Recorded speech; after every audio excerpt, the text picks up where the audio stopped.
Elegy Written in a Country Churchyard is a Restoration period poem by Thomas Gray. An elegy, by strict definition, is usually a lament for the dead. Gray's version of an elegy is slightly different. He writes about the inevitability and hollowness of death in general, instead of mourning one person. At first, the poem reflects on death in a mostly detached way as someone who is resigned to death's outcome. Yet, the epitaph he writes for himself at the end of the poem reflects a fear of death. Elegy is a renowned English poem regarded as one of the best of the time and arguably of all time. It was popular when it was first written and was reprinted many times. The speaker begins the poem by saying he is in a churchyard with a bell tolling for the end of the day. He uses this image as a metaphor for life and death. He describes the scenery around him, speaking of the sun setting and the church tower covered in ivy and an owl hooting. He then focuses on the graveyard around him. He speaks of the men who are in the graves and how they were probably simple village folk. They are dead and nothing will wake these villagers, not a rooster's call in the morning,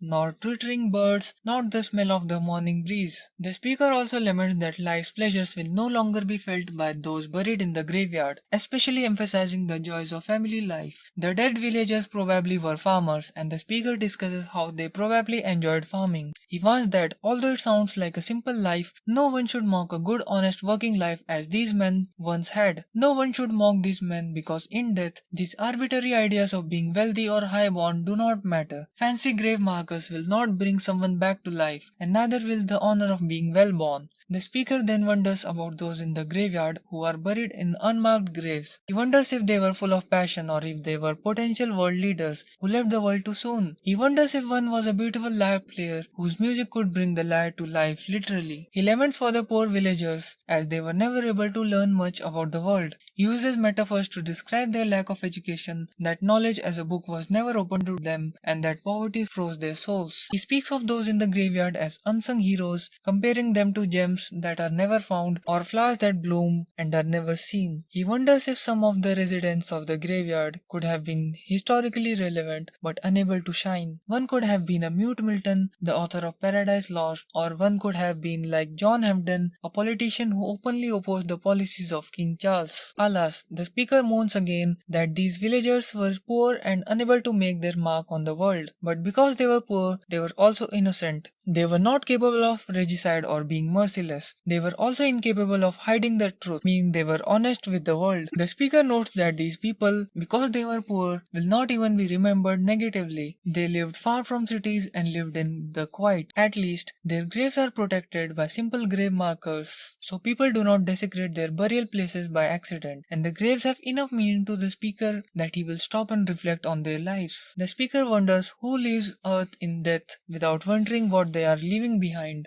Even the poor leave behind loved ones, and they need someone in their life who is pious to close their eyes upon death. The speaker begins to wonder about himself in relation to these graveyard inhabitants. Even if these deceased villagers were poor, at least the speaker is elegizing them now. The speaker wonders who will elegize him. Maybe it will be someone like him, a kindred spirit who wandered into the same graveyard, possibly some grey-haired farmer who would remark on having seen the speaker rush through the dew-covered grass to watch the sunset on the meadow. The speaker continues to think of the imagined farmer who would remember the speaker luxuriating on the strangely grown roots of a tree while he watched the babbling brook. Maybe the farmer would think of how the speaker wandered through the woods looking pale with scorn and sorrow. Possibly the speaker was anxious or was a victim of unrequited love. The speaker wonders if the farmer will notice he is gone one day, that the farmer did not see him by his favorite tree, near the meadow, or by the woods. He speaks of his own funeral dirges and finally of his own epitaph. In the speaker's own epitaph, he remarks that he has died, unknown to both fame and fortune, as in, he never became famous and was not well born, but at least he was full of knowledge. He was a scholar and a poet. Yet oftentimes, the speaker could become depressed. But he was big-hearted and sincere, so heaven paid him back for his good qualities by giving him a friend. His other good and bad qualities do not matter anymore, so he instructs people not to go looking for them since he hopes for a good life in heaven with God. Thanks for watching.